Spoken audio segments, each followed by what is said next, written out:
Listen to the people, listen to humanity, listen to the parrot, Parrot TV, Parrot TV, Parrot TV, Parrot TV, Parrot TV, Parrot. Listen to the people, listen to humanity, listen to the parrot, Parrot TV, Parrot TV, Parrot TV, Parrot TV, Parrot TV.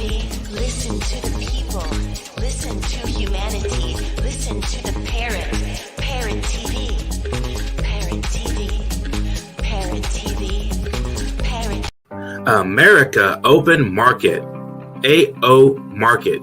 The best digital market for humanity is a free multilingual borderless market open to international sellers with various languages included. With America Open Market, you may start selling in minutes after filling out the form. Comprehensive dashboard where you understand your sales, orders, and customers is available. You get paid directly, securely, and instantly on the America Open Market. You can sell your house, car, electronic laptop, CD player, boombox, phone, headphones, furniture, and clothing, and anything on AmericaOpenMarket.com where all your sales and customer needs are met. Register as a merchant today. You will not regret becoming a vendor at America Open Market. For further inquiries, contact us at aomarket@gmail.com. AO Market, best digital marketplace for humanity. Hello, welcome to World Inkers Network. I'm Dustin Pickering, your noble and honest host. And today we have Christian Livermore, whose memoir and essays, We Are Not Okay, is forthcoming from Indie Blue in September of 2022. That rhymes. Here's what Junot Diaz has to say about it in his endorsement on the book cover. A moving meditation on American precarity. If, as Baldwin has written, home is an irrevocable condition, We Are Not Okay argues that the same might be said for poverty. Livermore is sensitive, insightful, and provocative, and her book is not to be missed. End quote.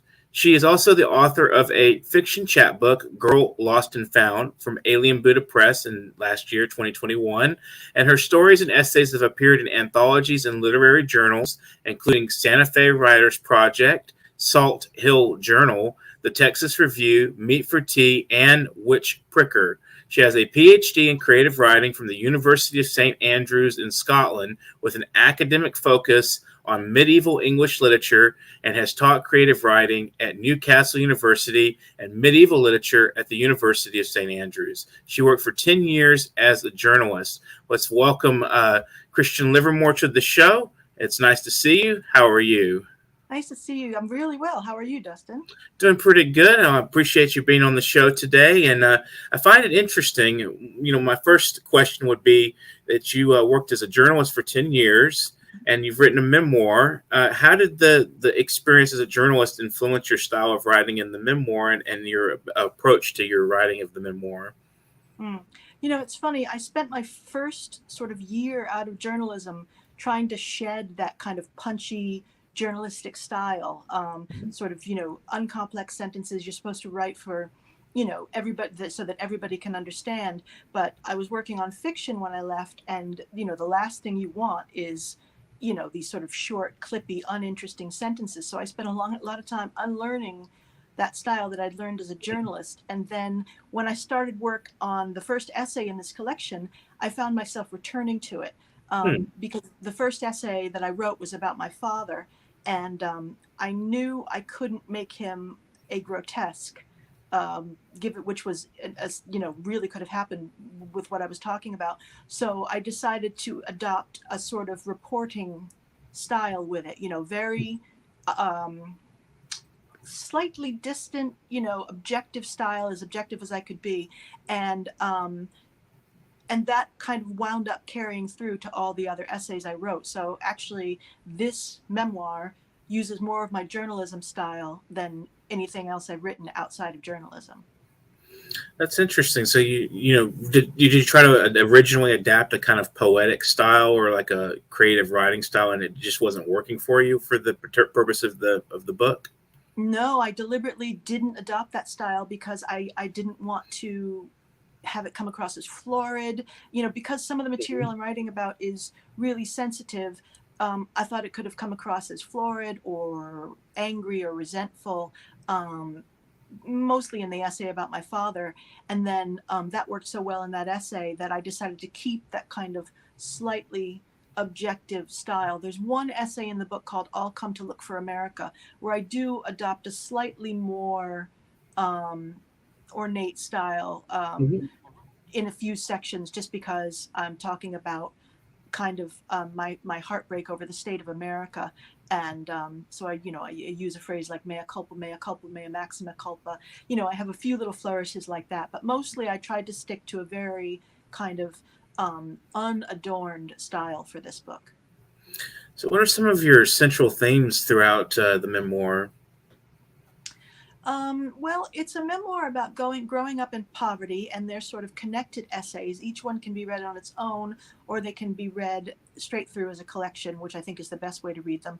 And so the themes vary by essay. So there's an essay about my father, and then there's an essay about my mother, which is more, it's almost funny in places, because some of the things she did, she was rather outrageous, and so she did these outrageous things. So that's more theme. So there are themes of parenting and sort of unmet dreams as a child.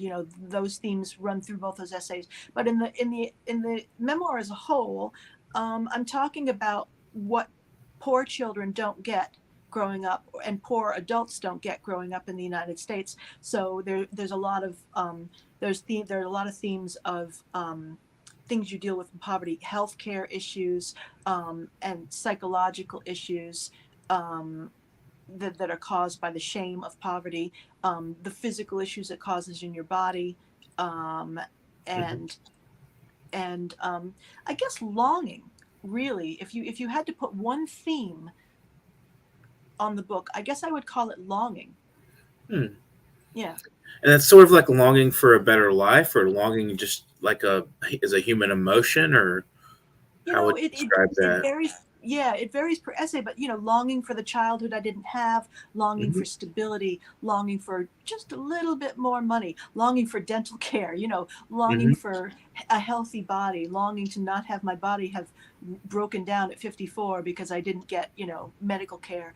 And also in longing to not have the kinds of health issues that you have growing up in poverty. It can do terrible things to your body. People who grew up poor have much higher incidence of rheumatoid arthritis, osteoarthritis, other immunosuppressant diseases, and all kinds of diseases like that. So longing for all the things that a childhood in poverty deprived me of, and deprives all children of, and again longing for those things as an adult, and longing for my America that I just don't think is there anymore. That's interesting. Yeah, and I think that a lot of that, those themes also are very human to a lot of people, and people are relatable to the theme that you're discussing of longing. And I mean, a lot of people are working class people are suffering it, and I don't know what, our leadership is not really responding the best, if you ask me, to some of these challenges we're facing right now. And so how do you feel, I mean, looking at growing up, very poor, and having these conflicts, and then seeing that other people have these conflicts as well, as you look at, back and see that it's not just you, how does that make you feel? It's been, both affirming for me, and also incredibly sad to see so many other people responding to the issues I raised in the book. I've been posting clips on Facebook and doing readings that video readings that go online, and I'm getting sort of 150 friends, 200 Facebook friends logging in on the comments and saying, the same thing happened to me. We didn't have any food in the refrigerator. We ate government cheese. My dad had to work 3 jobs, and everybody experiencing the same issue. So it's made me feel less alone, less ashamed, because I see that so many other people went through it. But it's also made me really sad for other people, because I see so many people also suffered. Poor, working class, even middle class people are dealing with a lot of these issues. And so it's kind of been a 2-pronged response, that I've felt.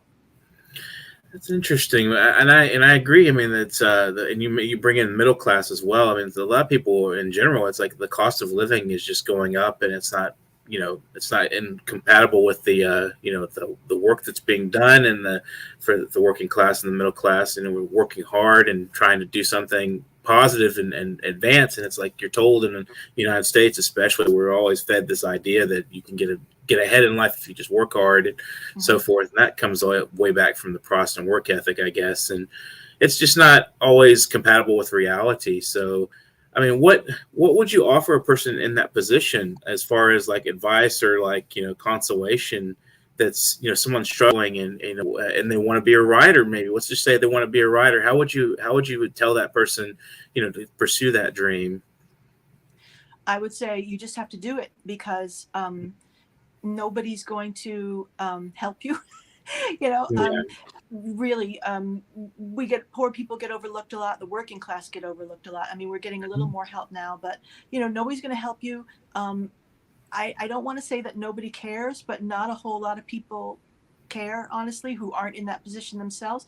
And I would say you just have to do it, because if it's what you want to do, you can't let lack of resources stop you. You just have, I wrote this book on the weekends, working during the week 40 hours and writing this at the weekends, just like I've written everything I've ever written, just because I was driven to write it. So if you're really driven to write, unfortunately, we don't have a client culture anymore where somebody's going to, patron, serve as your patron.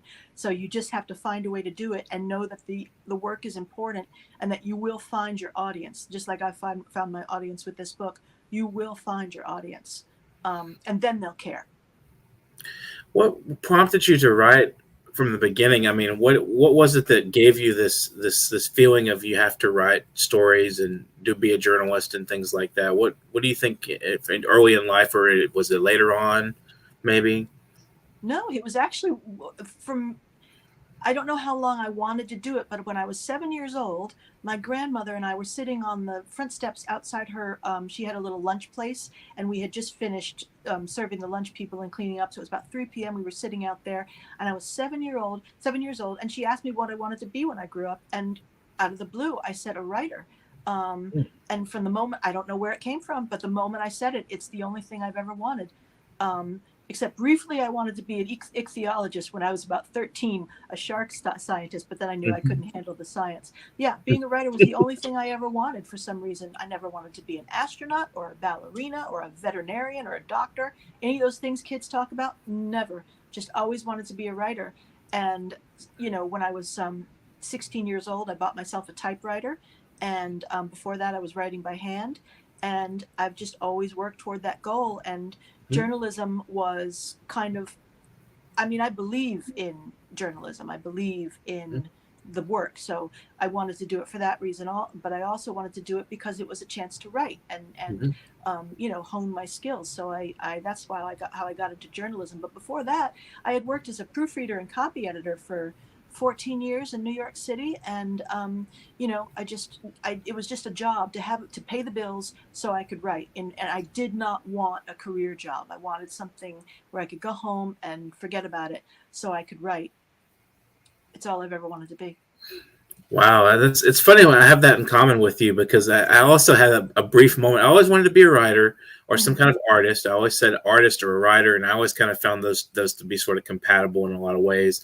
But then there was a period in my life where I wanted to be a paleontologist, and so that's sort of like kind of like compatible with your ideal of like researching sharks. I mean, I was like really fond of rocks and fossils and things like that. I don't know why. I guess that's like living history and looking at a rock that's has a that's fossil, it's like a piece of history, and Mhm. it's something that predates me, predates you. It could go all the way back thousands of years, and Mhm. it's pretty beautiful that just how much life is so full of these histories, I think, so, and that comes back to your memoir, where where you're pursuing your personal history. And so what did you find different about writing about yourself versus as a journalist, or maybe as a scholar, or doing research?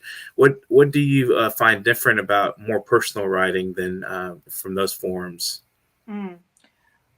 Good question. Well, first of all, it's very exposing, so it's very scary. When you're writing Hmm. a piece of fiction or a piece of research work, you're not personally exposing anything about yourself. Hmm. So you can just say, for instance, with a piece of fiction, well, it's just a story. That's just a character. None of this really happened, but all this did happen. And other people did these things. I did what I did. I reveal some my own worst moments in this as well. And so that's very scary. You worry that people are going to judge you. You worry that people aren't going to like you anymore. Um, but universally, what I've found is respect and empathy, and that's been really nice. But yeah, it's exposing. And also, as I said, you have to be very, very respectful when you write about other people. You have to be really, really careful not to, first, you want to get it right. So that's where it is the same as journalism. Hmm. Um, and you also want to be fair to the person. You want to go out of your way to be fair to the person. Um, so I do that with my mother. She's really a very small part of it. Really, when I talk about my mother, it's to talk about how poverty affected her too, and then how that kind of trickled down through the rest of the family. It's a little harder with my father, and when people read it, they'll understand what I mean. Hmm. But I think I was fair to him. But you have to be very, very careful to make sure that what you're saying needs to be said, that you're not just saying something to grind an axe, that what you're Hmm. saying serves the book, serves the themes, serves your goals, what you're trying to talk about. That's good advice, I think, because one of my other questions I wanted to ask is, what is the role of memory in writing a memoir? It seems like it would be almost a basic statement. Memory, I mean, you're writing about memories basically, but some people might not realize that sometimes your memories trick you and lie to you, and you don't have all the details straight. I mean, how did you go about making sure things were accurate according to the book, and making sure that you're not saying something that you just imagine that just maybe not actually happened? Or maybe Yeah, it that, was something new, or you added details. I mean, that happens to all of us. I think our memories are faulty. So I just wondered how yeah. you managed to bridge the reality with the memory. Yeah, that's a really good question. And I think it's one that we as writers may have more awareness of than people who don't write. Because when you have to sit down and put the memories down, so Hmm. many things you go, geez, I'm not sure about that, let me call my mother. So, and that's what I did throughout the writing of it. I called my mother. Mom, did it happen this way or did it happen that way? And she'd say, no, it happened this way, or yes, that's you're right, that's the way it happened. I talked to my best friend Stephen a lot, because we've been best friends for, well, I'm not supposed to do the math, but a long time. And he has been, he knows all my family, and he's been with me for 35 years. So if he was there for it, he's a good source. I've consulted with both my sisters, and then sort of that's just the personal stuff. And some things there's nobody to consult with because my father's gone and nobody else was there, so I can't ask anybody. There's actually a funny instance in the book, though, that illustrates this. My father had a friend that he was kind of going around with for a while called Helen. Um, I said she was called Helen. And I was 9 years old, and it was clear to me that she was not biologically a woman. But we didn't care. We just said, "Oh, good, my father's got a girlfriend." But then when I told my mother about that, she said, "No, no, she wasn't called Helen. She was called Diane, and she wasn't whatever I had thought she was. She was an accountant." And then she said that she had a business card, and it said, and I didn't remember this, but it said certified public accountant, and in the bottom right hand corner, piano player. So we're not. There's really no way to tell which one of us is remembering it correctly. So I relate both versions, and I say, Hmm. "This is what happened." I said, "At least that's what I think. This is what my mother thinks happened." So when I have differing accounts, I kind of try to say, everybody's a little fuzzy about this. Nobody's quite sure. And solve it that way. But for obviously the wider issues, which the majority of the book deals with, I have a lot of research at my, a lot of materials at my disposal. I can look up, for instance, what exactly the date of the 1987 stock market crash, things like that, and I can find all the details. I remember I was there, but I want to make sure I've got everything right. And so for things like that, I've got the historical record that I can turn to, and hopefully between those sources, it's accurate. Oh, I hope so. It's very difficult to write about yourself and other people and put it into a book and have other people read it and say, okay, well, maybe it's not what I remember or something like that. We'll take a brief break, but we'll be right back with more from Christian Livermore. World Inkers Monthly magazine is a fine source for your literary interests. It's an all-source magazine with poetry, prose, and essays and articles, as well as interviews. It's all full-color art and photography from a variety of voices and artists. You will find this magazine entertaining. This is an all-purpose readership, and we are looking for new voices. This sleek, full-color edition of World Inkers Monthly magazine will be something pleasant for your eyes as well as for your mind. And we're looking for authors for one book promotion in the magazine. If you're a business, we want to promote your business. You may submit your book reviews, your academic or non-academic articles on the humanities and the arts, as well as your literary writing and creative output to publication.worldinkers@gmail.com. World Inkers Monthly magazine does not spare any ink. Keep inking for World Inkers Monthly magazine. Are you curious about financial literacy? Then take a look at Professor Anthony Rivecchio's new program on Parrot TV. It's called Financial Focus University. This is an excellent program to learn about questions related to your own finances post-COVID, and how you can manage your money, how you can work with your tax situation. And this is an excellent and informative discussion of financial literacy. With Professor Anthony Rivecchio, your financial problems will be solved at Parrot TV with Financial Focus University. Welcome back to World Inkers Network. We have Christian Livermore with us today, and she's discussing her memoir, We Are Not Okay. So we're going to have her read a little bit from her new book coming up in the next month, or this month, actually, I believe September. I'm still back in August. Apologize, I'm traveling back in time. So here we are, and go ahead if you would like to read. Yeah, great. Thank you. So this is the very beginning of the book. So there's not much explanation or any explanation required really, except to say this incident humiliates me to admit this day, but when my best friend read it, he couldn't stop laughing. So I don't know what reaction everybody else is going to have, but here we go. I'm rummaging through the junk drawer in my father's kitchen, looking for clay or putty or caulking. I'm 12 years old, and I have an assignment due the following day for earth science. I have to make a working volcano. Most of the time there's no mustard, so I don't know how I'm going to find the ingredients for a working volcano.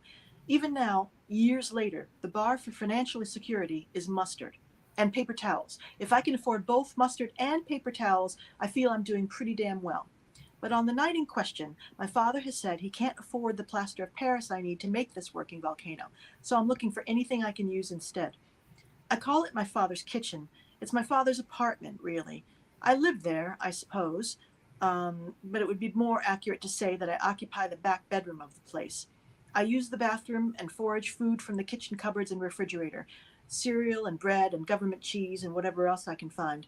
But mostly I keep to my room, and my father keeps to his, lying on his bed listening to Frank Sinatra albums or watching Tarzan movies. Nobel laureate Amartya Sen tells us that shame lies at the core of poverty. Anyone who grew up poor instinctively knows this to be true. She feels that shame every minute of every day. In the background if she's feeling good, in her face if she's not. The shame I already felt was about to get worse, and it would be ground into my bones forever. It's early in my 7th grade year. Until now, I have been in class only with students from my side of town, the poor side. But it's a small town, so the rich kids and the poor kids are now funneled into one junior high school, and I find myself sitting next to classmates sporting all the markers of wealth: straight teeth and sandy hair, Izod t-shirts and madras skirts and boat shoes. My father bought me 2 new school outfits from Caldor: a pair of corduroys and a flowered peasant top for the first day, jeans and a button-down collared shirt that makes me look like a security guard. I am desperate for a pair of boat shoes, and I found some at the Salvation Army, but they're a size too small. I buy them anyway, with $3 I got somewhere, I don't remember where. And I jam my feet into them and wear them until a bony bump emerges on my heel. Eventually, I can't take the pain anymore and give up wearing them. The bump is there to this day. I find nothing in the kitchen, so I move to the bathroom. Underneath the sink I look, picking through the mounds of cotton balls and razors. My gaze descends the row of shelves in the bathroom closet, and finally, on the floor, settles on an unopened bag of kitty litter. This is the last place in the apartment. There's nowhere else to look. I take the bag, turn to the sink, and remove the plastic top from an empty mouthwash bottle that's been sitting there for months. I gather cleaning supplies, go to my room, and get to work. I stir the litter into a sluice held together with flour, water, and glue until it resembles a melting ice cream sundae. I hollow out a cavity at the top, insert the mouthwash cap, and smooth the slurry around it to hold it in place. When it comes time for the volcano to erupt, I will pour a mixture of the cleaning supplies into the mouthwash cap. They will react and overflow like lava. I've tested it. It isn't what I'd hoped to bring in, but it will work. In class the next day, I arrive before anybody else and set my volcano on the windowsill. Bits of kitty litter shake loose onto the tray, and I quickly take my seat. My classmates file in and place their exquisitely constructed volcanoes alongside it, painted, some snow-capped with tiny trees dotting the landscape, some even with miniature villagers who will be swallowed up in the impending eruptions. As they set down their volcanoes, they cluster around mine and laugh, and I sit in my seat, pretending to be engrossed in a book. The teacher arrives and class begins. One by one, my classmates demonstrate their volcanoes, which spew and sputter and send lava flowing down their perfectly crafted slopes. When we are down to one volcano, mine, Mr. Brown calls on me to take my turn. I picture the volcano behind me, kitty litter pebbles skidding off its sides, and I feel my face bloom red and say I haven't done the assignment. There's only one volcano left, and all the other students have demonstrated theirs, so Mr. Brown knows I'm lying, and so do all my classmates. But Mr. Brown is a prince among men, and he pretends he doesn't. He pretends to scold me for not doing my work and says that just this once, because I'm usually such a good student, he'll give me extra time. At home, I tell my father what happened and give him a note from Mr. Brown. I don't know what it says, but I think my father is embarrassed by it. He drives me to the store and buys me plaster of Paris, and I work all weekend to finish my volcano and demonstrate it the following Monday. The shame of this episode is with me even now. It's like a piece of gut I've coughed up into my throat, and it will be there until the day I die. Thank you.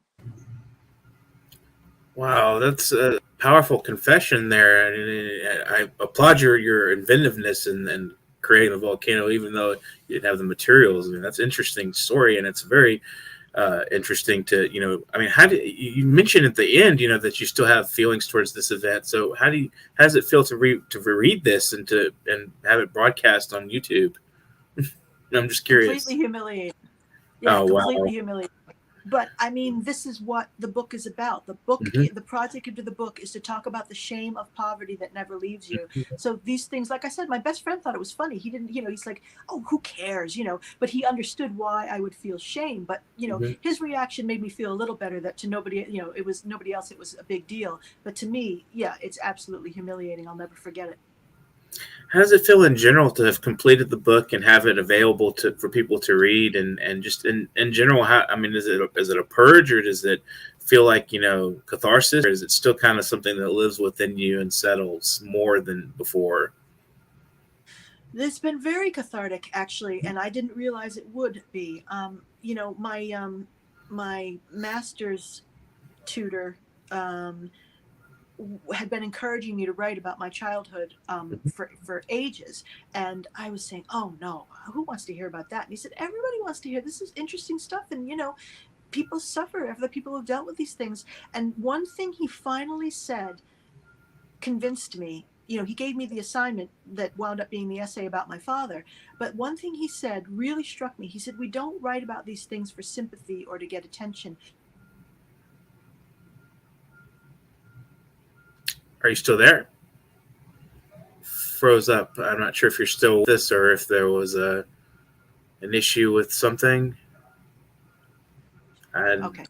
Okay. Sorry. There, you're back now. Go ahead. Yeah, no worries.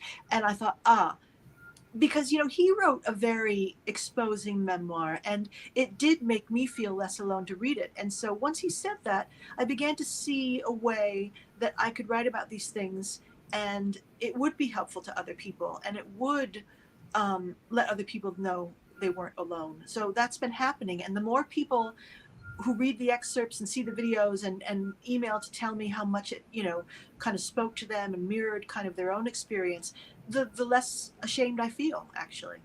Oh, that's interesting. Yeah, that's actually a wonderful experience. I mean, sometimes in writing it stirs a real ruckus people, and they get upset. Oh, why did you write that about me? And why did you say that? Or that's not how it happened, or something like that. And you have people that are responding and saying, wow, I really can relate to this, and then you feel actually more, comfortable with it. That's wonderful. I'm glad that you feel that way. It's writing is just miraculous. It's like it's almost like a godlike thing. You take something out of nothing and just put it on the page, and you're just there with this blank page or a blank screen, and you just create out of that. And how did you go about getting the first line on the page for your memoir? Was it something you dwelled on for a while, or did it just happen one day? The first line wound up not being what I'd written, and I can't even remember what I had originally, had for the first line of the first essay. And that's happened with everything I've ever written. The first line that I've originally written has never wound up being the first line. The first line of the first essay I wrote about my father remains the first line, and it's something that I wrote in my journal long before he died. I said, for some reason, my father died today. He was a miserable man. Good. Mm-hmm.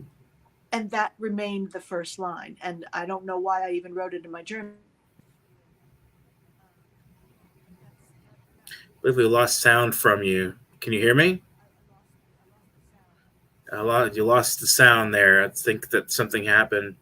Yeah, the sound is gone. I don't know if it's me or if it's on your side. Let me take a look. I think we can you hear? I can't hear you talk. I can't hear you. Let's take a brief break, and and we'll come back and see if we have the sound fixed. We'll take just a short little break here. Oh, can you hear me now? Yeah. I can hear you now. Okay, there you go. Okay. Gotcha. Thank you. Okay, good. I was going to just play a little commercial, but that's okay. We can just continue on. So yeah, that's interesting. The process of, you can always revise and go back and completely redo things, or it may stand exactly as you want it in the first moment. I remember reading about how Herman Melville, when he wrote Moby Dick, he ruminated, I think, for, I don't know if it was years or months on what the first line would be. And then the thing was the 3 words, call me Ishmael. Yeah. Yeah, it's really interesting. It's a classic first line, but I actually think that later on in that first paragraph, there's a better one when he says, whenever I feel like stepping into the street and knocking people's hats off their heads, I go to sea. I thought that would have been great first. Oh, that is a great line. And that book is incredible. It's an all-American novel. How did you come about Indie Blue Publishing, and why did you choose them as a publisher? Let's see. I guess I found Indie Blue through a list of places that were accepting submissions. It's funny, and this is not to say that Indie Blue was, a compromise choice, but you know how it is as a writer. You submit to tons of places, and everybody says, no, it's not right. It's similar to something else on my list. I can't see it, and just nobody wanted the book. And I think, honestly, in this case, because I always have doubts about my fiction. I always have doubts, but this book has been bedrock for me from day one. I always knew this book was worthwhile, and so I couldn't understand why other people didn't see it. And I honestly do think it's got something to do with nobody wanting to hear about poor people. It's possible. But yeah, but the folks at Indie Blue understand these issues, and they did want to hear about it. And so Wow. it was a very, very quick acceptance. I heard back from them about 2 weeks after I'd submitted, saying, this resonated with us so deeply and we would love to publish it. So that's, I just found them from an open call, and they were just the right ones. They were the right people.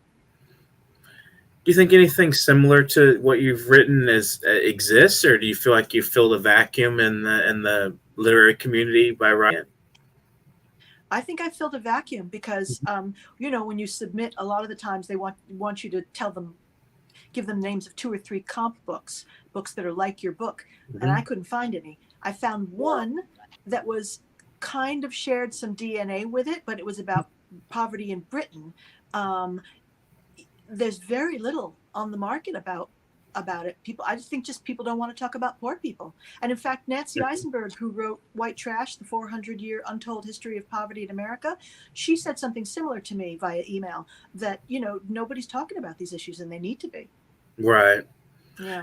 And especially through stories, because that makes it more alive. I think if this really happened, it's not just like statistics, like 12 out of 15 people or whatever. It's like you read it and it's relatable, and you feel the emotions that are compacted within this experience, and so forth. And it's something that's really powerful is the storytelling, as compared to data. Yeah. Mm-hmm. Go ahead. Yeah, that's a good point. And it's also, I saw somebody say the other day, in fiction, we learn through imagination, and in nonfiction, we learn through learning.